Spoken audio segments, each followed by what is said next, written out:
ជំរាបសួរលោកគ្រូអ្នកគ្រូក៏ដូចជាសួស្តីទៅកាន់អ្នកទាំងអស់គ្នាយ៉ាអញ្ចឹងថ្ងៃនេះយើងនឹងសិក្សាទៅលើតកតងទៅនឹងមេរៀន Excel របស់យើងគឺសិក្សាពីចំណុចដំបូងទៅតកតងទៅនឹង Basic Microsoft Excel អញ្ចឹងតកតងទៅនឹង Basic Microsoft Excel នេះគឺតកតងនឹងមេរៀនទី1គឺសេចក្តីផ្ដាំយ៉ាឬក៏ហៅថាសេចក្តីណែនាំនឹងឯងអញ្ចឹងចំណុចទី1យើងនឹងសិក្សាទៅលើផ្នែកខាងមុខនៃកម្មវិធីឬក៏ហៅថា interfaceអូខេអញ្ចឹងយើងនឹងទៅសិក្សាទាំងអស់គ្នាថានៅក្នុង Microsoft Excel មាននៅក្នុង interface ហ្នឹងមានអីគេខ្លះមាន function អីគេខ្លះអញ្ចឹងតកតងទៅនឹងផ្នែកខាងមុខនៃកម្មវិធីឬក៏ហៅថា interface នឹងឯងគឺវាមាន function ច្រើននៅក្នុងហ្នឹងអញ្ចឹងវាមានដូចជា tab bar មាន quick access toolbar មានច្រើននៅក្នុងហ្នឹងអញ្ចឹងអ្នកទាំងអស់គ្នាឃើញស្រាប់ហើយអក្សរក្រហមនេះហើយគឺជា function នៅក្នុង Excel វាមានច្រើនជាងនឹងទៀតប៉ុន្តែអានេះគឺជាអ្វីដែលគេអាសាប្រើហើយវាសំខាន់ដែលមានសញ្ញាព្រួយបង្ហាញទាំងអស់ហ្នឹងអញ្ចឹងយើងនឹងសិក្សាថាអីគេ tab file tab sorry យ៉ាអញ្ចឹងយើងនឹងសិក្សាទាំងអស់គ្នាថាអីគេគឺជា file tab អញ្ចឹងfile tab យ៉ាឬក៏ file ហ្នឹងគឺជាឯកសារជាកន្លែងសម្រាប់រក្សាទុកឯកសារបើកឯកសារចាស់បោះពុម្ពហើយនឹងមានមុខងារផ្សេងទៀតអញ្ចឹងនៅក្នុង file នេះគឺវាមានមុខងារផ្សេងទៀតនៅក្នុងហ្នឹងអ្នកទាំងអស់គ្នានៅពេលដែលអ្នកទាំងអស់គ្នាចុចទៅវាមានមួយខ្សែចុះក្រោមមកកន្លែង file ហ្នឹងអញ្ចឹងយើងគ្រាន់តែដឹងទីតាំងសិនថាfile វានៅតាណាអូខេបន្តមកទៀតគឺតកតងទៅនឹងquick access toolbar quick access toolbar គឺជារបស់ឧបករណ៍ប្រើប្រាស់ញឹកញាប់អញ្ចឹងវាមានអីគេខ្លះតកតងនឹង quick access toolbar នឹងមានគេខ្លះមានដូចជា cell មាន cell s មាន print មាន undo redo អញ្ចឹងទៅអាហ្នឹងគេហៅថា quick access toolbar អញ្ចឹង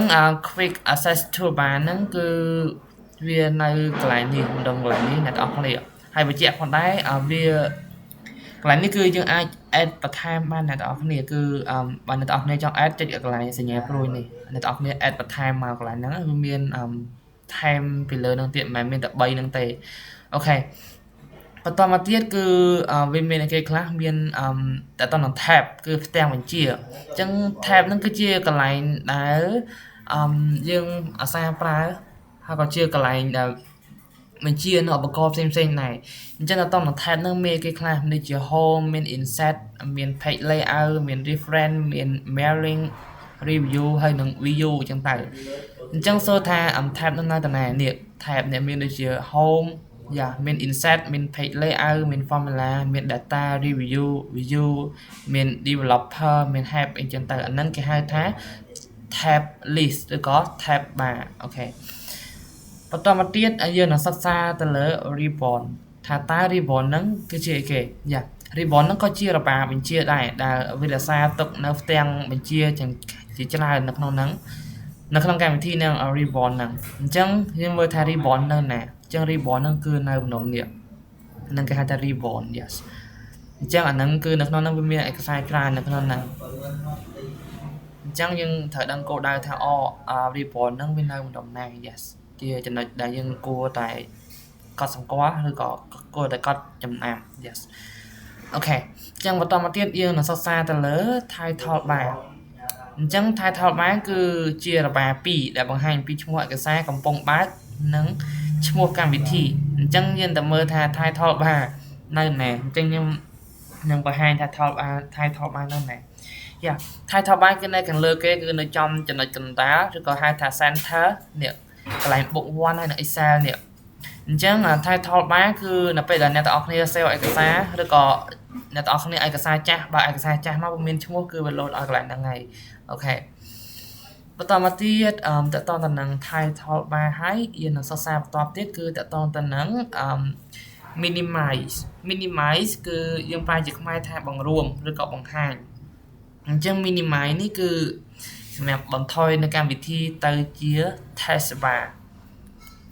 អញ្ចឹង minimize គឺនៅណា minimize ឬក៏គេហៅថា expander ribbon គឺវានៅកន្លែងនេះកន្លែងសញ្ញាព្រួយមួយឡើងលើហ្នឹងអញ្ចឹងកន្លែងហ្នឹងគឺវាមាន function 3គឺ function ទី1គឺយើងបង្ហាញតែក្បាលលើទេ function ទី2យើងបង្ហាញដល់ក្រោមនេះ ដល់ពេល function ទី3គឺបង្ហាញទាំងអស់យកមកគឺជាទម្រង់បែបនេះអញ្ចឹងកន្លែងនេះគឺដូចជាកន្លែងលាក់ឯកសារមួយដែរអូខេមិនលាក់ឯកសារអ្នកទាំងអស់គ្នា sorry គឺយើងលាក់ function yes បន្តមកទៀតគឺតកតងទៅនឹង minimize ដែរកន្លែង restore down កន្លែងនេះគឺវាខុសកន្លែងមិនតិចដោយសារតែកន្លែងហ្នឹងគឺវាកន្លែងបរិបរួមឬក៏ត្រឡប់ឲ្យតូចធំឯកសាររបស់យើងចង់បានផ្ទៃពេ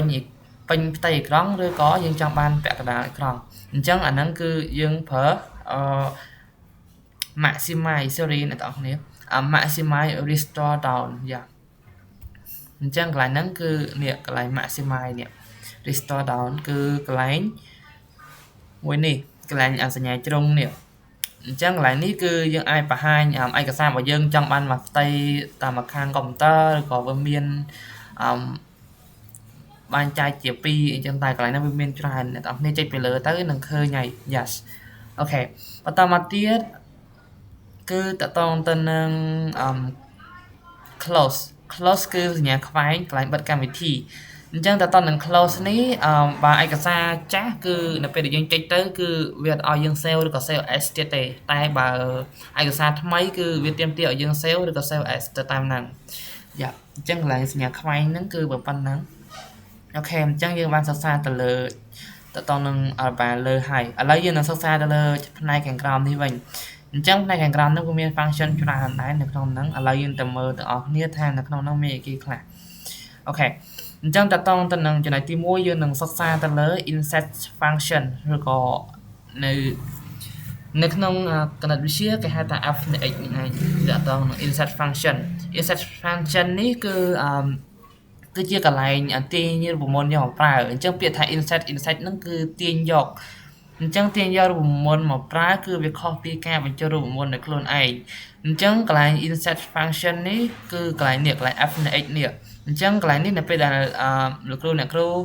ឬក៏អ្នកទាំងអស់គ្នាចុចពីលើ f នៃ x នេះទៅគឺវានឹងចេញឲ្យរូបមន្តយ៉ាងច្រើនដូចជា min max average total មានសាសអីយ៉ាងទៅកន្លែងហ្នឹងអញ្ចឹងយើងអាច select យកមកមួយមកដើម្បីយកមកប្រើប្រាស់ទៅតាមទម្រង់ជាក់ស្ដែងដែលយើងត្រូវការប្រើប្រាស់អញ្ចឹងទៅយ៉ាឧទាហរណ៍ថាយើងត្រូវការប្រើប្រាស់រូបមន្តសាមអញ្ចឹងទៅយើងចុចទៅលើ f នៃ x ហ្នឹងគឺវាមានរូបមន្តសាមហើយអញ្ចឹងចុចទៅលើរូបមន្តសាមហ្នឹងហើយគឺយើងបញ្ចូលទៅតាម cell មួយ column ហ្នឹងមកអូខេបន្តមកទៀតគឺតទៅនឹង formula bar នេះគឺជារបារសមីការឬក៏របារទម្រង់រូបមន្តអូខេអញ្ចឹងកន្លែងនេះគឺជាកន្លែងបង្ហាញមាតិកាអត្ថបទជាលេខឬក៏ជារឹសសមីការអញ្ចឹងទៅអញ្ចឹងកន្លែងហ្នឹងគឺជាកន្លែងបញ្ចូលរូបមន្តនិយាយឲ្យសរុបឲ្យខ្លីទៅកន្លែងនេះឯងគឺជាកន្លែង formula bar នេះកន្លែងបញ្ចូលរូបមន្តអញ្ចឹងយើងចង់គណនារកអីគេយើងបញ្ចូលរូបមន្តនឹងមកឧទាហរណ៍ថាយើងចង់គណនារកនិទេសសិស្សអញ្ចឹងយើងប្រើរូបមន្តអីគេរូបមន្ត if អញ្ចឹងទៅយ៉ាអញ្ចឹងកន្លែងហ្នឹងគឺជាកន្លែងបញ្ចូលរូបមន្តដើម្បីគណនាតទៅនឹង formula bar ហ្នឹងអូខេបន្តមកទៀតតទៅនឹងcolumn letter ហ្នឹងគឺជាជួរឆដែលមានអក្សរ A B C រហូតអញ្ចឹងទៅអញ្ចឹងជួរឆនេះគេហៅថា column នេះមាន A មាន B មាន C មាន D រហូតអញ្ចឹងទៅអាហ្នឹងគេហៅថា column តមកទៀតគឺមកជួរខាងក្រោមនេះគេហៅថា row អញ្ចឹង row មួយ column ចែកគ្នាឲ្យដាច់ row ជួរឆ column ជួរឆ row ជួរដេក column មានអក្សរ row មានជាលេខត្រូវចាំអាហ្នឹងប្រយ័ត្នថាកំណត់ cell មួយនៅ column ខុសអាហ្នឹងគឺតារាងរបស់យើងគឺខុសទៅតាមហ្នឹង yes តមកទៀតគឺតទៅនឹងនិយាយតទៅនឹងកន្លែងនេះគឺតទៅនឹង ribbon bottom កន្លែងនេះគឺកន្លែងបរិបរួមតទៅនឹង function របស់យើងដែរគឺវាស្តៀងទៅនឹងតទៅនឹង maximize sorry minimize ដែរ yes កន្លែងនេះអញ្ចឹងតទៅនឹងកន្លែងclass the ribbon button នេះគឺនៅកន្លែងនេះអញ្ចឹងកន្លែងនេះគឺយើងនៅពេលដែលយើងចុចទៅឯកសាររបស់យើងវាបរិបរួមទៅតាមហ្នឹងកន្លែងនេះក៏ដូចគ្នាដែរតទៅនឹង expand formula bar bottom នេះគឺវាដូចគ្នាដែរនៅពេលដែលអ្នកទាំងអស់គ្នាចុចកន្លែងសញ្ញានេះវាអាចនឹងបរិបរួមទៅនឹង formula របស់យើង តើតើនឹងតម្រងកន្លែងសរសេររូបមន្តនេះយ៉ាបន្តមកទៀតគឺតើតើទៅនឹងអានេះខ្ញុំបានបញ្យល់ហើយមិនមែនគឺ brief room ដូចគ្នាទេតើតើនឹង select all bottom កន្លែងនេះគឺសំខាន់ select all bottom នេះគឺនៅពេលដែលអ្នកទាំងអស់គ្នាចុចទៅលើ select all bottom គឺវា select cell ទាំងអស់អញ្ចឹងកន្លែង select all bottom នៅណានៅនេះកន្លែងសញ្ញាត្រីកោណណាអ្នកទាំងអស់គ្នាយ៉ាងសញ្ញាត្រីកោណនេះដល់ពេលអ្នកទាំងអស់គ្នាចុចទៅលើវាប៉ក់ទៅគឺ cell ទាំងអស់ហ្នឹងត្រូវបាន select ទាំងអស់ប្រៀបដូចជាកម្មវិធី Word ដូចយើងចុច Control A អញ្ចឹង yes អូខេបន្តមកទៀតតើតទៅនឹងset ផ្នែកបឋមយើងចូលដល់ set យកហ្មងអូខេតើតនឹង set នៅណា set នៅកន្លែងនេះអានេះគេហៅថា set វាមាន set 1 set 2 set 3អញ្ចឹងទៅអញ្ចឹងតើតនឹង set ហ្នឹងគេប្រើដើម្បីអីអញ្ចឹង set ហ្នឹងគឺជាសិលឹកកិច្ចការនៅក្នុងworkbook ដែលវាមានជួរឈរនិងជួរដេកអញ្ចឹងកន្លែង set នេះដែរគឺយើងអាចសរសេរជាឈ្មោះសម្រាប់សម្គាល់ឧទាហរណ៍ថានៅក្នុងមេរៀនទី1 set 1យើងបរៀនគេតកតងទៅនឹង interface ចឹងទៅមេរៀនទី2យើងបរៀនពីអំពីគេតកតងទៅនឹងរបៀបនៅក្នុងការកំណត់តារាងអីចឹងទៅយ៉ាកន្លែងហ្នឹងគឺកន្លែង set គឺសម្រាប់យើងដូរពីផ្ទាំងមួយទៅផ្ទាំងមួយកន្លែងហ្នឹងយើងអាច add បន្ថែមបានអ្នកទាំងអស់គ្នាគឺបើយើងចង់ add set នឹងបន្ថែមចុចលើសញ្ញាបូកនេះមកគឺកន្លែង insert set tab bottom យ៉ាតមកទៀតតកតងទៅនឹងstatus bar status bar នេះគឺជាកន្លែងបង្ហាញនៅព័ត៌មានដូចជាតកតងនឹង SAM average មាន view mode អីចឹងទៅតកតងនឹងរូបមន្តយ៉ាកន្លែងហ្នឹងបើនិយាយពីទីតាំងរបស់វាគឺនៅខាងក្រោមនេះយ៉ាកន្លែងនេះអូខេកន្លែង status bar យ៉ាបន្តមកទៀតគឺតកតងទៅនឹង view គឺជាអីគេយ៉ា view គឺជាកន្លែងជ្រើសរើសប្រភេទការមើលឯកសារដូច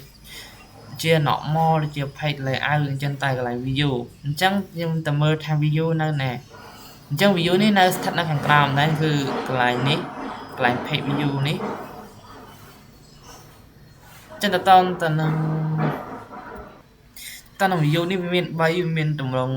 ធម្មតាសាមញ្ញតម្រងបែបនេះគេហៅថាតម្រងសាមញ្ញ normal តម្រងបែបនេះគឺតកតងទៅនឹងกระดาษរបស់យើងគឺវាមានជាផ្ទាំងដោយកម្មវិធី Word អញ្ចឹង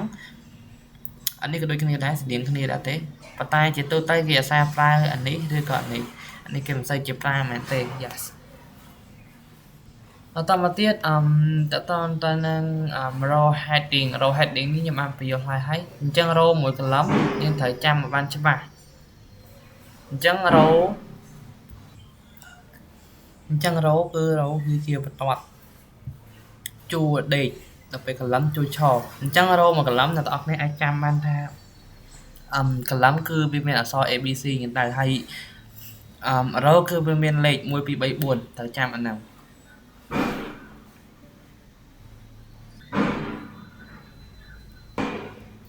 ហើយខាងក្រោមនេះគឺជា vertical scroll bar scroll bar នេះគឺជាកន្លែងឡើងទៅចុះសម្រាប់ scroll នេះគេហៅថាកន្លែង vertical scroll bar នេះកន្លែងនេះគឺគេហៅថា vertical scroll bar ពីលើចុះក្រោមដល់ពេលតើតនៅ horizontal scroll bar នេះគឺជាកន្លែងទៅឆ្វេងទៅស្ដាំយ៉ាអញ្ចឹងបើនៅក្នុង Excel គឺវាកន្លែងនេះកន្លែងវាឆ្វេងទៅស្ដាំកន្លែងនេះហើយកន្លែងនេះគឺពីក្រោមឡើងលើកន្លែង scroll bar ចាអញ្ចឹងតកតងទៅនឹងនៅក្នុងនោះវាមានទៀតហើយដូចជា cell គឺជាមួយ cell គឺមកប្រអប់ណាបងប្អូនគ្នាអញ្ចឹងប៉ុណ្្នឹងគេហៅថាមួយ cell តែប៉ុណ្្នឹងគេហៅថាមួយ cell អញ្ចឹងកន្លែងចុចមួយពណ៌ខៀវអ្នកទាំងអស់គ្នាឃើញហើយគឺកន្លែងហ្នឹងគេហៅថា point cell អញ្ចឹងកន្លែងហ្នឹងនៅពេលដែលអ្នកទាំងអស់គ្នាចូលរមុនហើយអ្នកទាំងអស់គ្នាមិនគណនា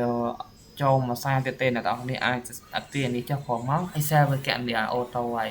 អញ្ចឹងអាហ្នឹងគឺជាលក្ខណៈពិសេសរបស់ Excel yes អញ្ចឹងតើតើ active row នេះគឺ active ហ្នឹងមានន័យថាសកម្មអញ្ចឹងមានន័យថានៅពេលដែលយើង select ទៅលើលេខ1លេខ2លេខ3គឺជា row ហ្នឹងវានឹងសកម្ម បានន័យថាវានឹងបើយើងចង់ប្រីព្រមឯកសារឲ្យវាស្មើគ្នាអីចឹងអ្នកទាំងអស់គ្នា select លើ row ទាំងអស់មកហើយយើងទាញមួយឲ្យប៉ុនគ្នាមកគឺវាប៉ុនគ្នាទាំងអស់ហើយ column ក៏ដូចគ្នាដែរ yes អញ្ចឹងចំណុចនេះគឺវាមានតែប៉ុណ្្នឹងទេតកតងទៅនឹងចំណុចទី1អញ្ចឹងយើងនឹងរងចាំនៅវីដេអូទី2តកតងទៅនឹងរបៀបបង្ហាញនិងលាក់ tool yes ហើយមួយទៀតតកតងទៅនឹង save មួយ save as អូខេអញ្ចឹងនៅក្នុងវីដេអូនេះមានតែប៉ុណ្្នឹងទេអរគុណតា yes bye bye